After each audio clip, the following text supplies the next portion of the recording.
during the time of the revolution, from 1979 until 1990, the Nicaraguan government was trying to encourage sister cities, connections between the people of the United States, the people, and Nicaraguan people. And they made many, many connections. There were lots and lots of sister city connections. Well, of course, ours is not a sister city exactly, it's a sister island. But it happened during that same time frame. In 1990, the Sandinistas lost the election. And they were out of government. And the Liberal Party got in, and which is not very liberal, but they got in and took the government. Many, many of those connections folded. Because they were not real connections between people, they were connections between politicos. And ours, of course, has survived. It has survived coming, you know, the Sandinistas being in power, the Sandinistas being out of power, the Sandinistas being back in power, and we have people who are very supportive politically of the Sandinistas and very opposed to the Sandinistas, and all of them are involved in this association. Because it's not a political association. So what is a common Nicaraguan view of the U.S., and could you explain where you think that comes from? Well, one common impression of the United States is that everyone in the United States is wealthy. The United States is, and you know, I mean, there are, of course, are very wealthy people in Nicaragua, but most Nicaraguans are poor. So, I mean, they will have a family income of $300 to $800 a year.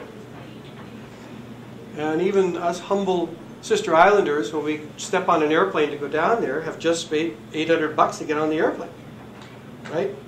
And they know that. So they think we're very wealthy.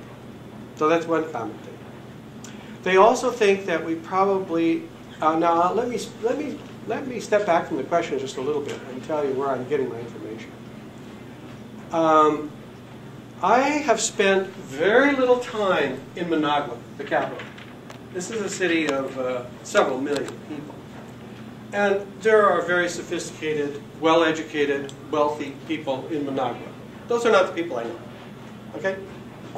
I know the people that live all over this island, many people, hundreds of them, but Ila and I have a little tiny house in the village of Balgüe. And so the people we really know are our neighbors, right? We have one of the only houses in the village with a cement floor. Almost everybody else has a dirt floor. Our house is 14 by 20. You know how big that is? I'll tell you. It is from me to Maryland and 14 feet wide. And from the blackboard to that, you know. So we don't have a very big house. It's a little tiny house.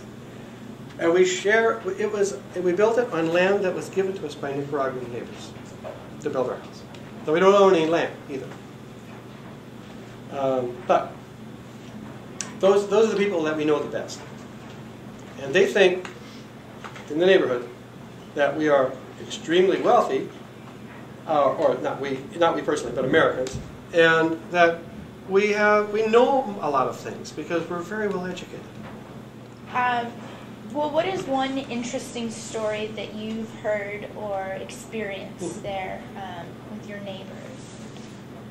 Oh, I have a very fun one. In 1995, my wife and I decided that we wanted to, well, we were 50 years old in 1995. I don't know how old you were in 1995, but that's how old we were. We were 50. And so I was told by my wife, Ela, this is not going to be a normal year. We're just not going to do what we always do. We're not going to go to work and all that. We're going to quit our jobs, rent our house, and have a special year. That's what we did. We were 50. Whoa! I said, that's amazing. And a little scary. But we did it. And one of the things we did during our year was we went to Ometepe to live. And we went there for 5 months. We went to our little village, Bogway, and we wanted to go to Bogway because Bogway didn't have electricity at the time. And we really wanted, it's right by the lake, so we could go swimming, and you know, we knew a lot of the people, and so we thought, I want to go to Bogway.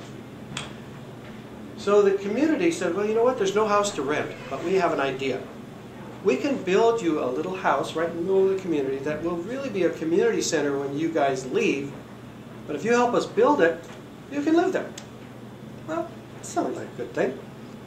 So we had this little house, and he said, well, there's one requirement for that little house, whatever else. It's got to have a cement floor. I don't want a dirt floor. Okay, cement floor. So they made a cement floor. And we had a very simple life.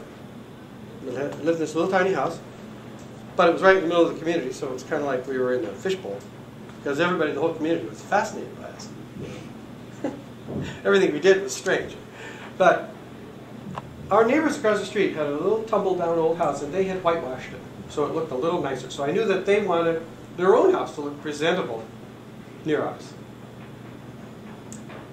And Ela was keeping such a good house. She does. She's a good housekeeper. She's keeping the house nice and clean and everything. And one day, one of our neighbors came over and said, "We just don't know how to tell you this, but you have to keep better care of your place."